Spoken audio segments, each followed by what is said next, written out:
All right, so the next session is called Innovate True on the Art of Disruption and Entrepreneurship. And once again, we have 4 extraordinary folks that are going to join me on stage for far too short a time. So get ready to please help me welcome Thomas Zurbuchen, Laurie Baefsky, Mark Clague, and Robert Alexander. Give them a warm welcome.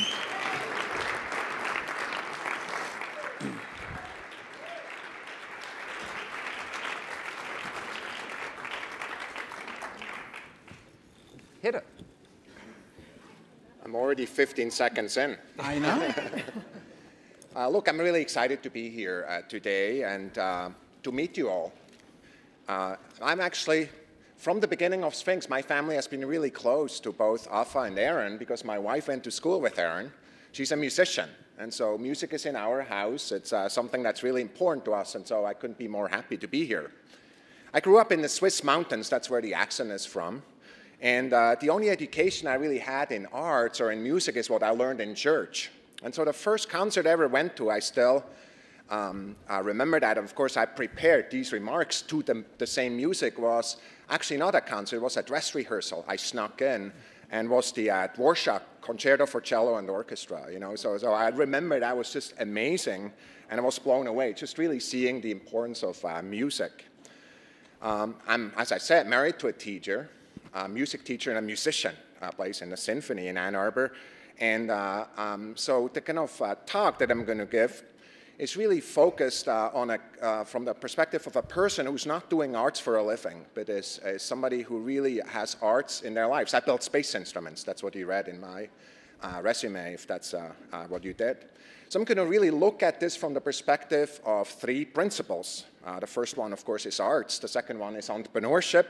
And the third one is inclusion, the theme of this conference. So we could talk about these concepts in isolation. The problem is if we do that, we miss a lot of the power of each one of these concepts. They only come to life if we put them together. Because see, true entrepreneurship is art. The way we think about entrepreneurship is not primarily as starting a business or a mechanism. It's about turning a thought into action of the type that we just heard in the previous session. In fact, developing a mindset that not only identifies opportunities, but seeks to put those opportunities into action. So what does it take to make a great entrepreneur, a great artist? Well, is it the person? The IQ of that person, introversion versus extroversion? Is it the environment? Somebody who's friendly to artists, to people who take risks? Is it the practice? You know, how many hours you practice at home? You know, the 10,000 hours to achieve mastery. Is it the process that you use, how you're being taught, and so forth? Of course, the answer is all of the above, but we don't really know how they stand in relation. It really is an art. To create a tremendous artist or a tremendous entrepreneur. It's not the tool set. That's really important for those of us who teach these things. Because remember, and I'm going to use a tech example, everybody said when Word became available, everybody was going to be a writer. Well, that didn't happen, and I have thousands of emails to prove that people don't turn into writers. Everybody who is going to use GarageBand is going to be a composer. That also didn't happen. So technology or the tool does not make the artist. It's, in fact, the combination of the things that I talked about before. So when I'm talking about this intersection, I'm going to talk about the experience that I've had from running a lot of these projects, both within big organizations, building spacecraft, working in the arts at times, and Robert and others are going to talk about this.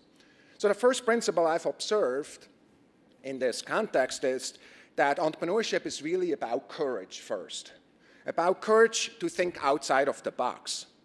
Courage is the opposite of conformity, and that's precisely the space where both arts and entrepreneurship reside in many ways. Degas, the painter, once said, "A painter paints a picture with the same feeling as that with which a criminal commits a crime."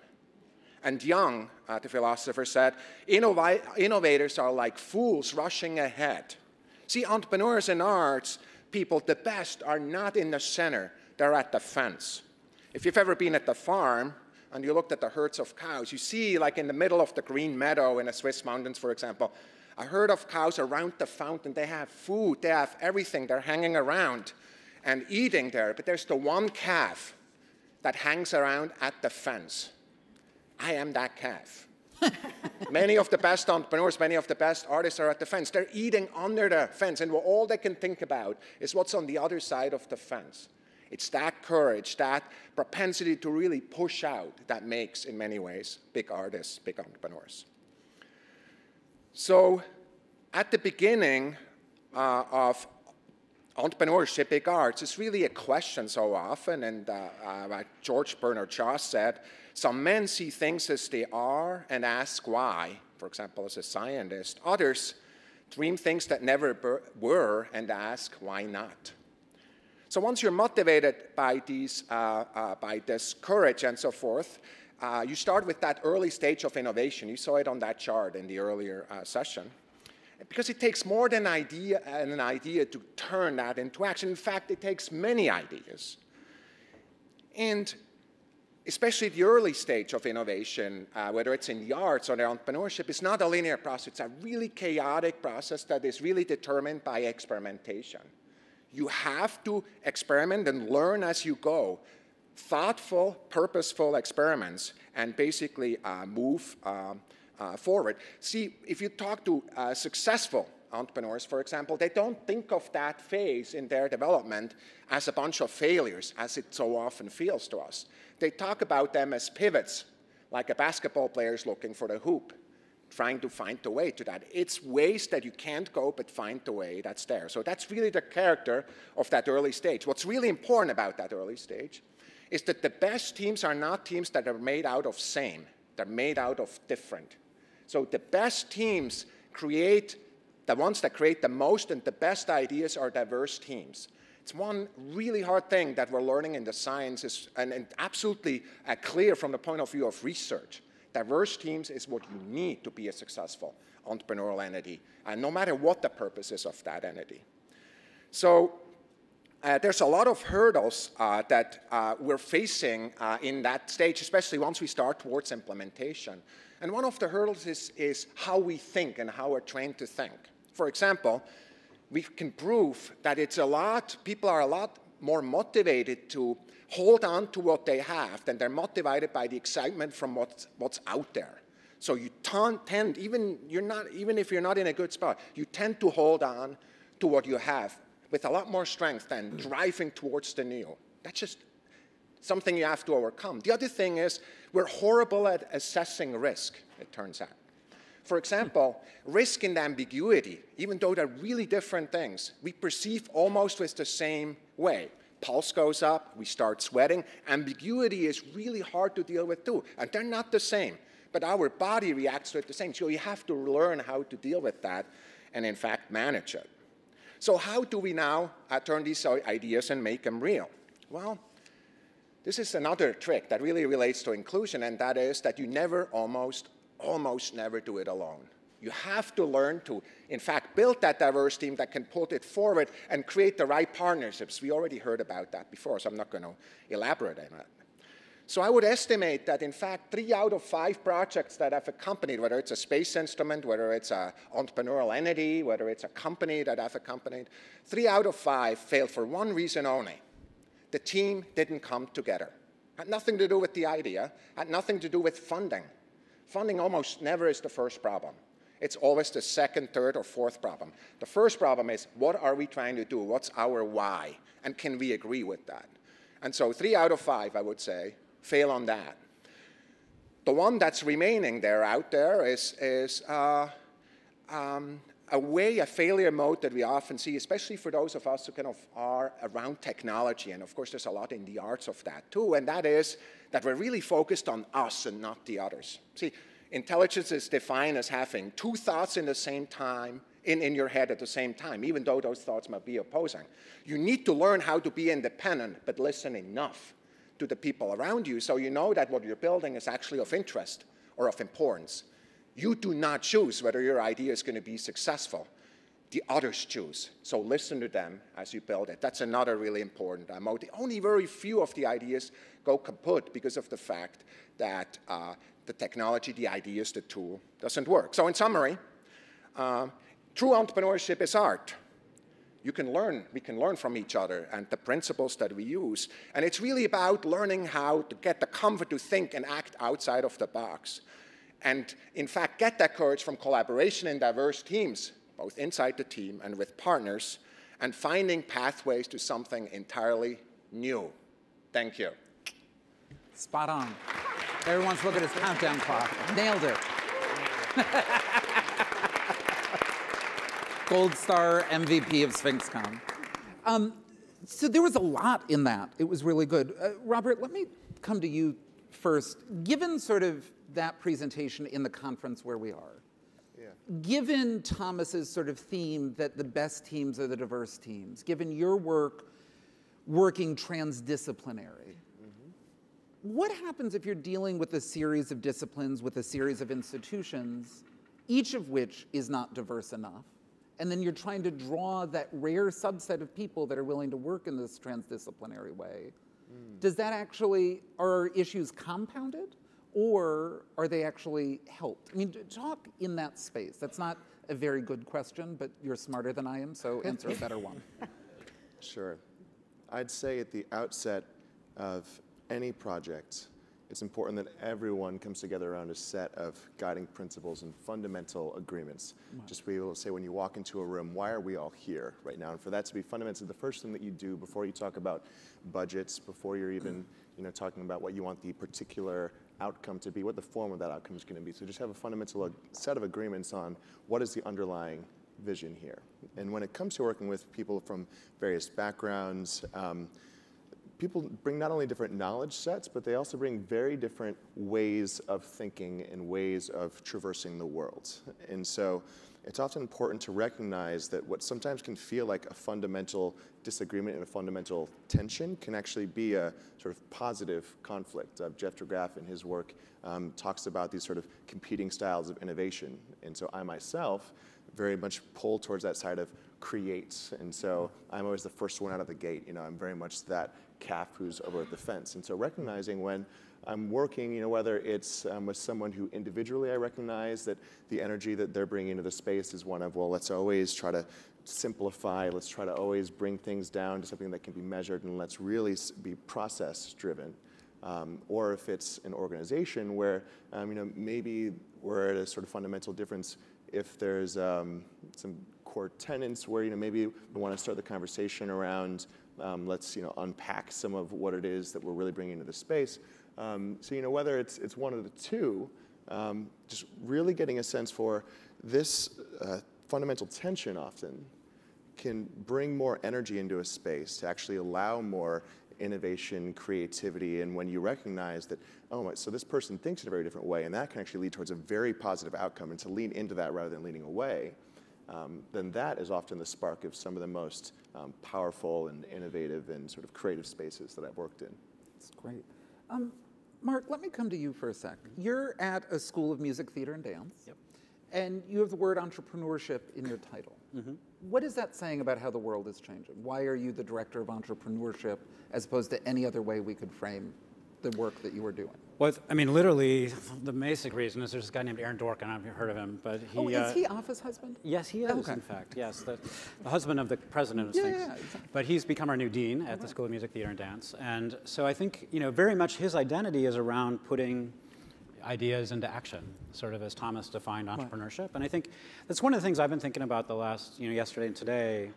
I mean, the first thing I wanted sort of to say to everybody is that you're all entrepreneurs, right? It's not some, the way I'm working on it in our program when we look at musicians and artists. So we see true artists as entrepreneurship.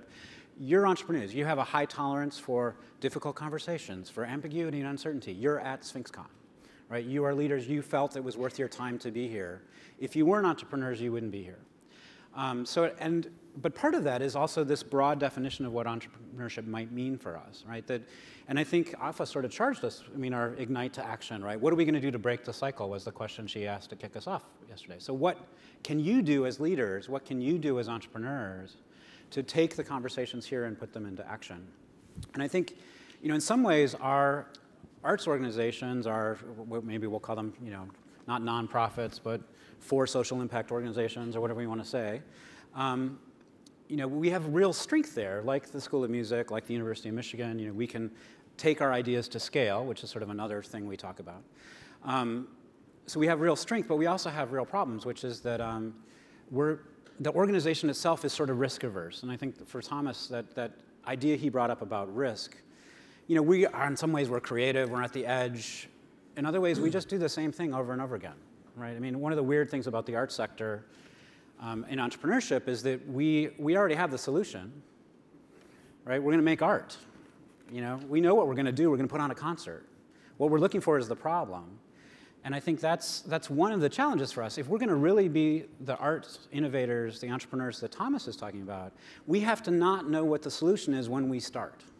We have to be willing to do something that's different, willing to do something that's not business as usual. We need to be willing to break the cycle, as Alpha said to us. So I think that risk thing is really important because it just makes us uncomfortable, right? We have this responsibility, we have this public trust, we have this symphony or this art museum or this theater company. We've been put in charge of it as board members, as arts administrators, as musicians. So we wanted to curate that legacy. But I think the real threat I see is that the world in 20 years is not going to be the world we have now. Is anyone going to care about what we do? And the decisions we make now at this conference are going to answer that question. Ooh. It's big. Ooh. Right, the arts, a solution in search of a problem.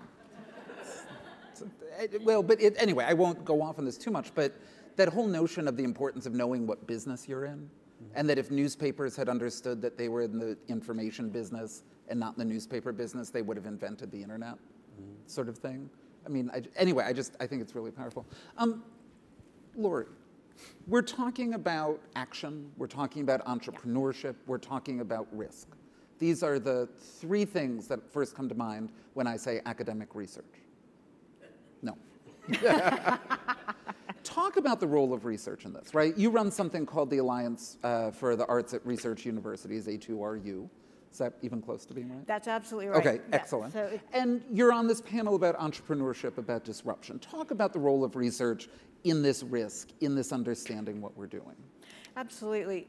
So my organization, I actually run two organizations, the Alliance for the Arts in Research Universities, which is called, the acronym is A2RU, and it is supposed to be punny because we really are a boundary organization that lives and breathes at the intersection, at the nexus between the arts on research campuses and everything else, and the arts have kind of historically been a little bit of a red-headed stepchild in regard to research on a research campus. And let me just say, first of all, it's not research if you already know the answer.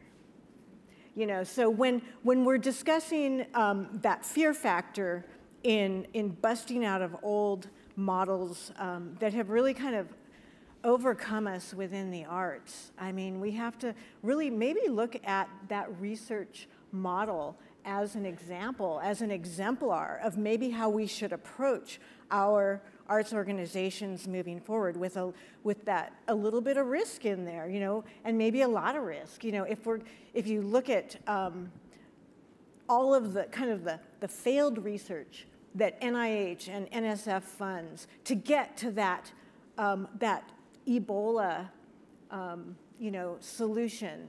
I mean, and that, what saved the Ebola crisis really kind of was a 10-year endeavor that the NIH invested in, So anyhow, but I diverge. Going back to the work of the arts in a research university context, and I would say within the walls of the research university and also going into industry, going into private sector, cannot be underestimated. And my organization is only 3 years old, and it was formed out of the imperative that we are in a changing landscape and that business as usual doesn't work. And what we're seeing is artists being embedded into research from the very beginning. I mean, initially, we were kind of the visualization monkeys, where we have all this really complex data, right? And nobody can understand it, and the world is speeding up, and we actually need artists and designers to translate what's happening into kind of human dimensions. And it's more than translation also. I think we are at our peril if we don't have the artist and the humanist at the table as we go into biogenetics, as we look into, all of these issues. E.O. Wilson said that for the very first time, we have control of our own destiny, whether we live or we die by it. And I would say that without the artist at the table, it's not a hopeful outlook. So that's, I could kind of go on and on about that, but it's the changing landscape of our whole world. I want to go back to something Thomas said about mindset. And it reminds me of two things. There is this notion that as we look towards the 21st century, how do we navigate through those grand challenges and those wicked problems? And there is an 11-minute documentary called The Adaptable Mind by, I think you can get it, actually, let's see, I'll come back to that. And they look at 5 things to move our generation forward. And in aggregating information, they look at these 5 skills. The very first one is curiosity. The second one is creativity. The third one is initiative, because it's fine if you have these ideas, but you need to move it forward. The fourth one is what we've been discussing all morning, which is a multidisciplinary perspective.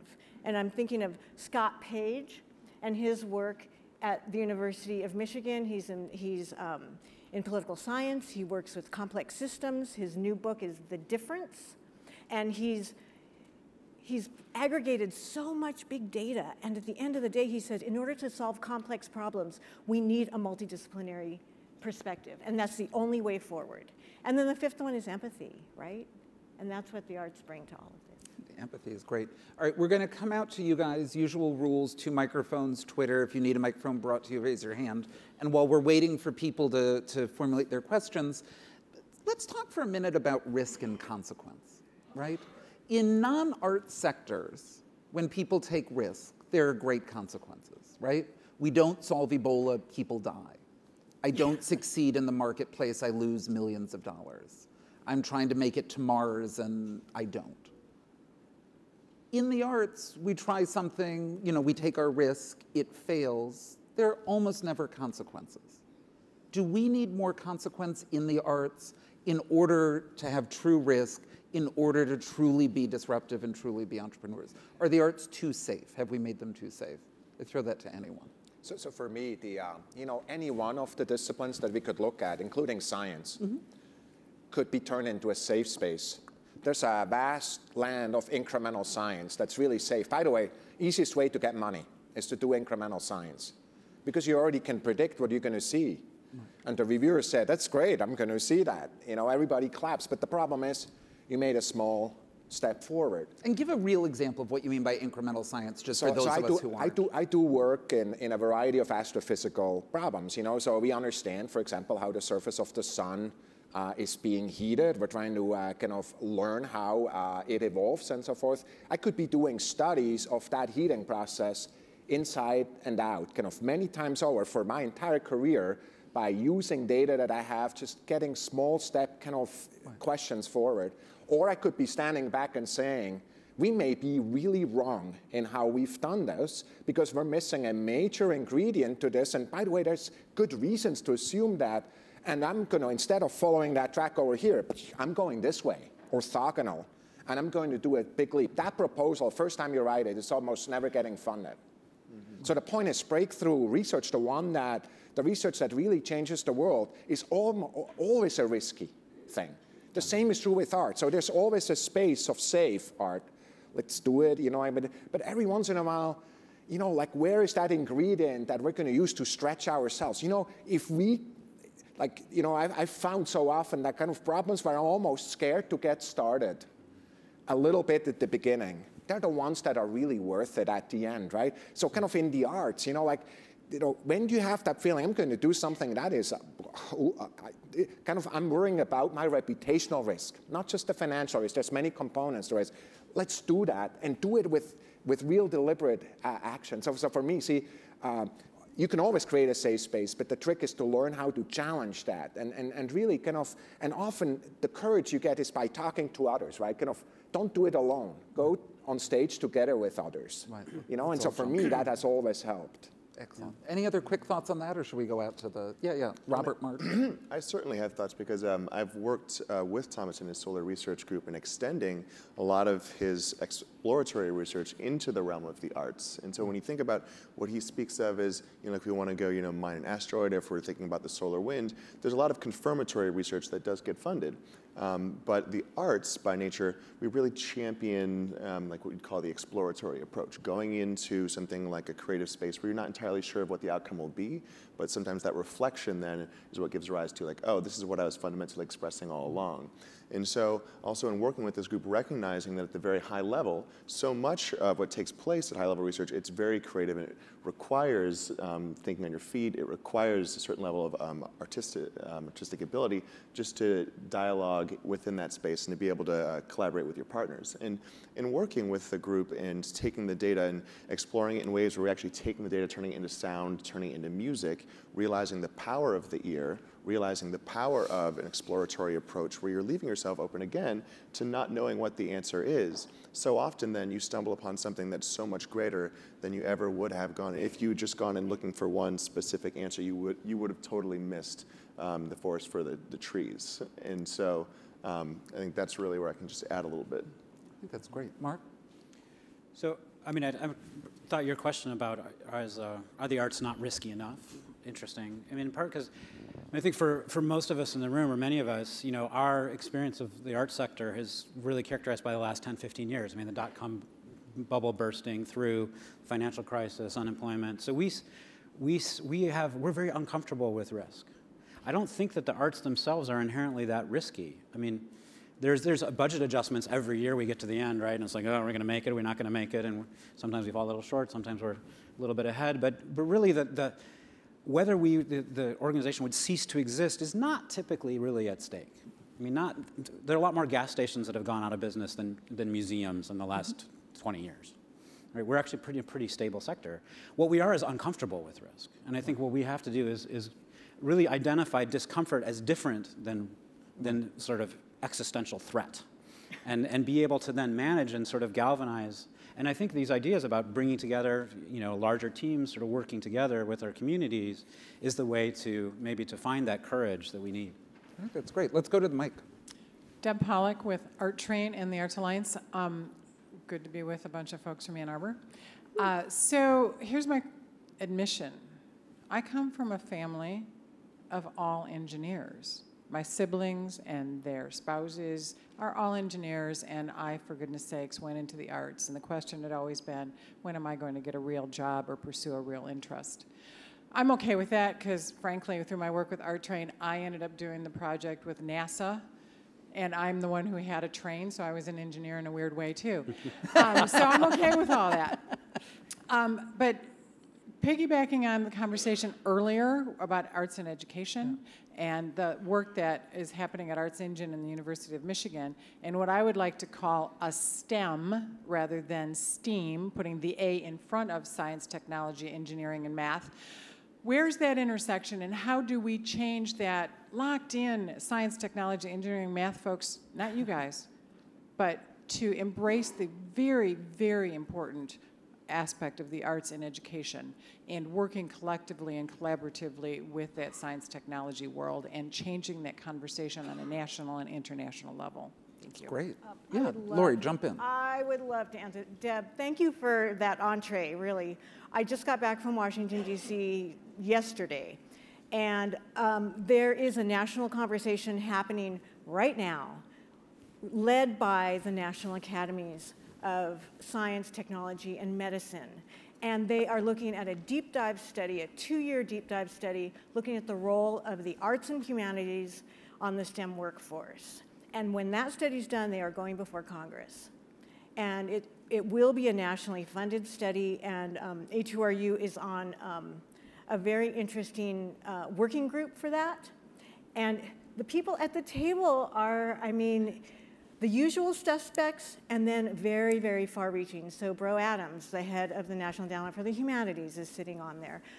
Susan Albertine, vice president of the AAC&U, is sitting on that panel. It's a very cross-sectoral panel, all looking, I mean, actually addressing exactly what you're saying, how we're seeing it also nationally. So in higher education, you know, I kind of bristle a little bit from that STEM to STEAM to STEAM to the best one I heard was hamster, you know, which was humanities, arts, mathematics, you know, social studies, you know, technology, engineering, and the R was reading. And I said, it's like, isn't that a liberal arts education, right? How far can we get? So there is a national, what they call a networked ecology of participants who are looking at this from a broader sector of 4 equal pillars, and they call it the SEED network: science, engineering, arts, and design. Science, engineering, arts, and design, equal. And they're about 5 years old, and they are also running with this nationally, both at the K-12 level as well. I mean, really, it's a K through 20, right? So going into the masters. So I think we're on the way. Do you mind if I cut in for Yeah, just please, 30 seconds? And that is that, see, the reason this kind of STEM discussion started is because I think the pendulum was wrong in the other direction. It was okay to not know science, to not know numbers. It was okay. We had a dean in a school that I'm associated with who basically told me once, I never took a science class. I said, that's an embarrassment. I read Shakespeare. I speak some other languages. I know arts. I love it. I go to museums. Why don't you know science? That's part of the human experience. There's no excuse not to know that. So that's where I think the pendulum was. I'm worried that the pendulum overswung. See, I don't think the most important thing we need to do is a bunch of people who know technology. We need people. Great people who look at the world in a comprehensive fashion. Yeah. And so for me, you know, like that discussion in many ways is you know, I have a lot of PhD students I educate. I want them to have a broader education than knowing kind of something really deep, very, very well, and nothing else. I don't think they can be successful in the future. So I'm all for broadening that definition and really going back to what I consider to what education is about. That's what this discussion in many ways is for me too. I think that's great. Let's go right here. Yes, my question is... And just say a word about who you are. I'm Amos Paul Kennedy Jr., and I live in Poletown East in Detroit. And my observation is that culture actually comes up. It doesn't trickle down. What you talk about, the entrepreneurship in art, exists, but it exists in the streets and in the masses. Mm-hmm. And that is not being represented here. And I think that what we have here is a group that is attempting to look at how do you capture that. When you look at the American culture, especially the popular culture, everything comes from the street. I mean, there is now this term, old school. It didn't start in the theaters, in the operas. It started in the street and it percolated up. So the entrepreneurship is there. It's just that you're not where the entrepreneurship is. I think it's it's a really interesting take on the town and gown dichotomy. How do we connect the academy with the street? How do we connect the real world and the folks that are sort of have the luxury of time and space to study it? In that regard, how many people here are from one of the more than 100 universities established in the 1860s to about the first part of the 20th century, and specifically to educate the former enslaved peoples of these United States of America? There are more than 100. All of them have music programs, and they are not represented. How many organizations interact?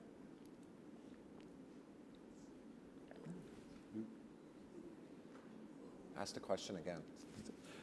So I think there were two questions I heard. One was, there's a lot of activity that's happening on the street, in the real world. And there aren't necessarily connections between the street and the academy. Should there be? And if so, how do we make sure that they exist? And he brought the Black Academy. Yeah, and then I was going to bring up the HBCUs as a second, absolutely. I mean, I can take a crack at this. I'm not going to touch the historically Black colleges and universities because that's out of my purview. And I really respect that question. I mean, what I can see in the context of this panel and when we're discussing entrepreneurship is that, my organization looks at national trends. And the national trends are saying that the town-to-gown relationship is shifting, and it's shifting in dynamic and interesting and creative ways. And the arts are at the center of this creative placemaking initiative. And I think it's a semi-permeable membrane where the community is demanding of the academy. And the academy, in some instances, are coming to it kicking and screaming. But I'll tell you who's leading this DIY movement, and that's the students. And the students have given us an imperative that we cannot turn our backs on. And so the students are demanding a different kind of education, and that's engaged learning, and that's engaging with the communities in which they live, and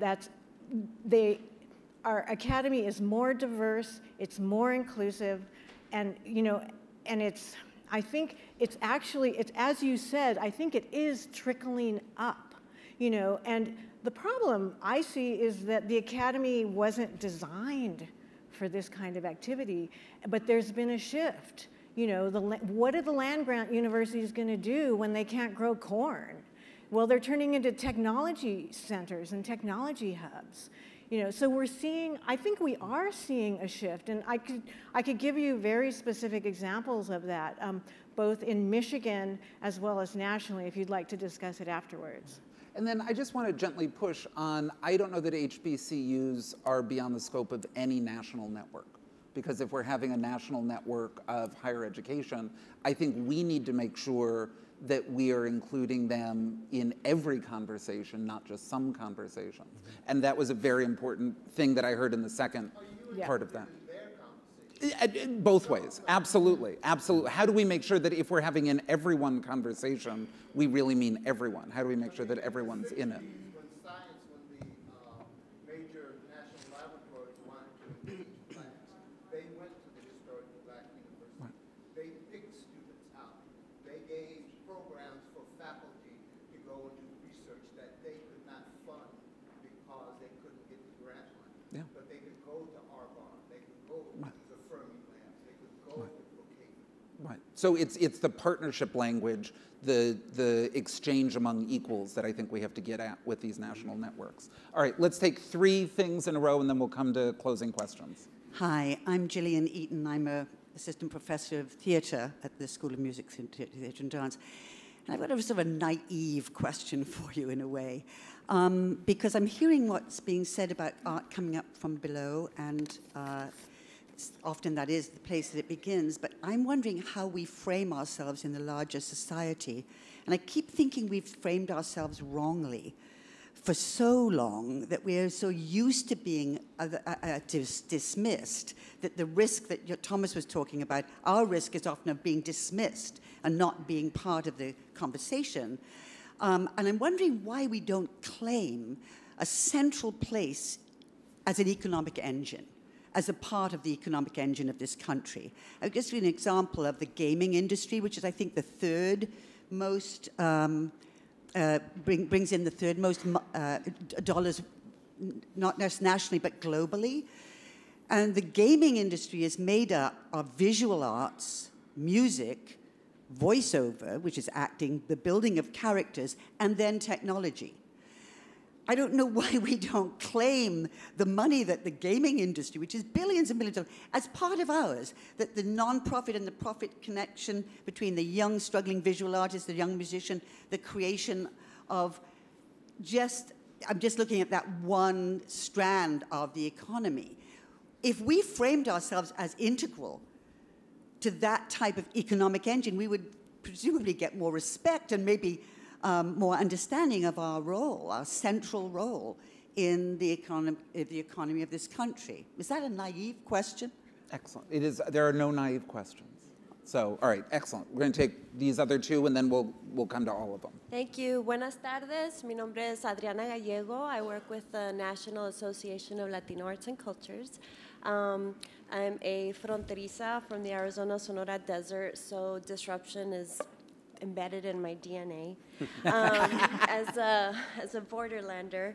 So I wanted to get back to the question of are the arts taking risks themselves? And I beg to differ that there is no risk-taking in the arts. I think the arts are a big threat, just given the fact that there's such a big disinvestment in the arts, and so one has to question who benefits from this great disinvestment. I mean, it's used in systemic ways, in very successful ways, to propagate a way of being and to propagate certain social norms and economic conditions.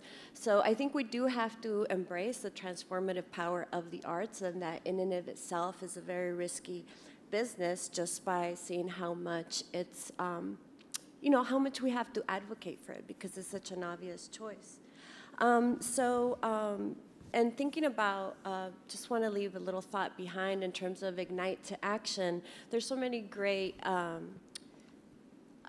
programs out there, and a lot of really intricate and complex systems and partnerships that are being promoted in this room, and really important conversations. But I want to bring it home a little bit, and wanted to share one of the driving principles that I ask myself every day in the work that I'm doing, which is very enriching, is how do we move in subversive ways when we are in positions of power? And we all have power if we think about it, and at a very base, smaller scale levels and in bigger scale levels. So how do we disrupt the system on a personal, intimate level? And I think one of the most radical ideas that is really quite simple, that reminds me, is that, my mentor, Maria, whom I have the pleasure of working with every day, is that question: who's missing at the table? And if one asks themselves that in every phase of our life, at an intimate table at home, in a big room like this, like Mr. Kennedy was pointing out, it's like, who's missing at the table?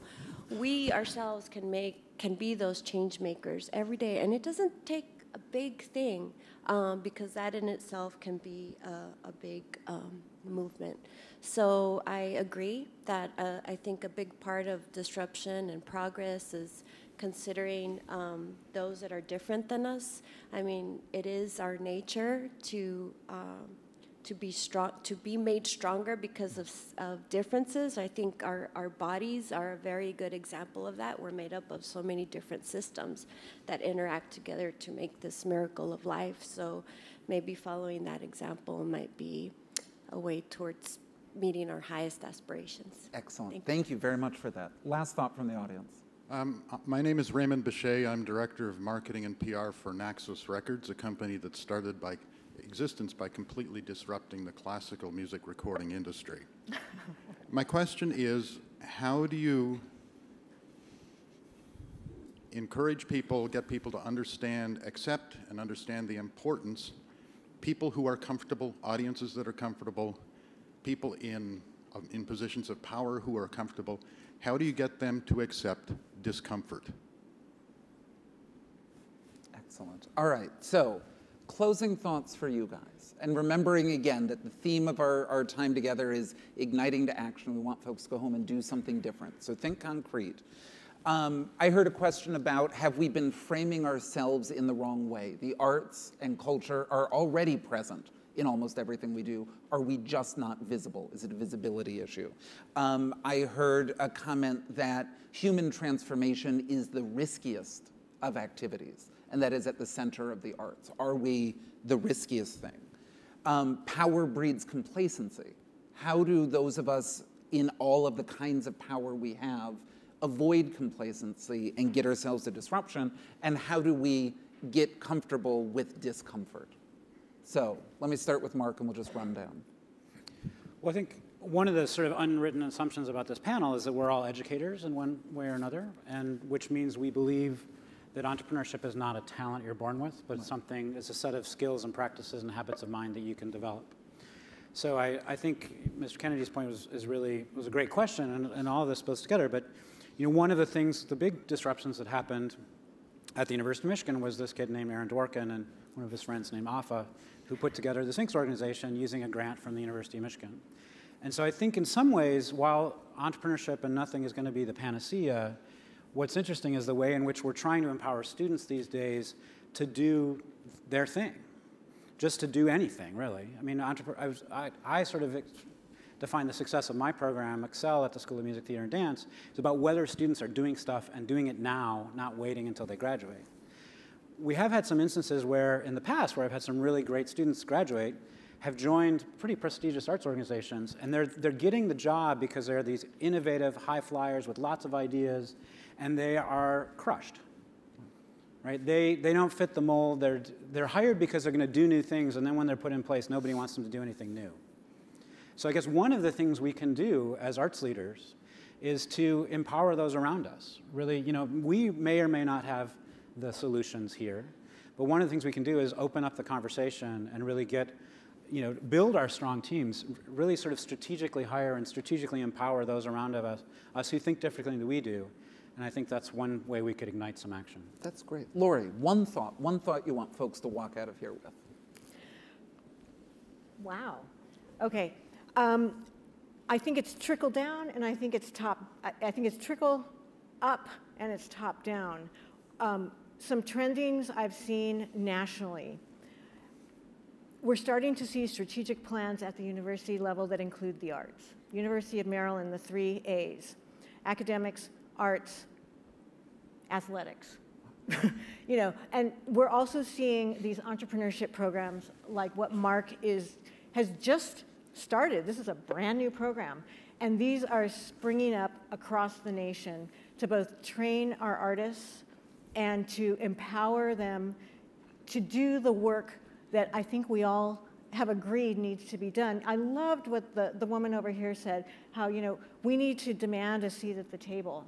And so I guess in closing, I would say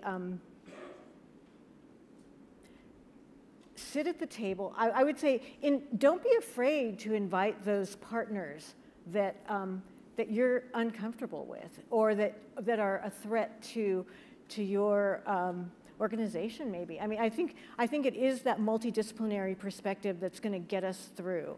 And I also did remember, it's Tiffany Schlain, letitripple.org, and that's the adaptable mind.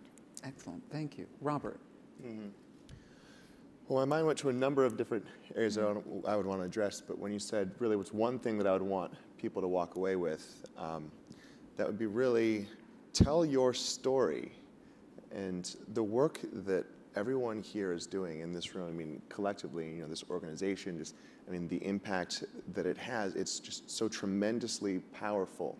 And if everyone were to just reflect on everything that brought them here to where they are today, and to think about where it is that they want to take their organization, where they want to go into that next step, to tell that story. And I mean that in a way of, even if it means bringing in a documentary film crew to really just capture some of the change that you're enacting. And so with my organization, that's one of the first things that we did. We just had someone bring in a camera just to follow everyone around, and just to, as people were just kind of walking into space for the first time, get some of their first interactions and just kind of hear people's thoughts and hear ideas in this space. And just the power of the story, just like with the media today, and just really getting that story out there and sharing that story. That's what I think that I'll leave people with. That's excellent. Thank you. Thomas. Yeah, the goal of life is not to find yourself, it's to create yourself. And I think we have that power. And we can do that by working with others, by really following what is our passion. And so often, the best idea is not the idea that we've had first, or even our idea. It's an idea that's out there, and we need to find it. The goal is never primarily to work on your idea. The goal is to work on the best idea, and they may be all over. And so let's go find them. I have not found all of them. There's many out there. Thank you so much. That's excellent. All right, so the quick bit of housekeeping. You're all free to do whatever you would like. We're going to be back here at 2 o'clock with 3 extraordinary artists that are going to be up on stage in their artist self. So before you leave, give me a big thank you for all of these folks up here on the panel. Excellent. Thank you so much.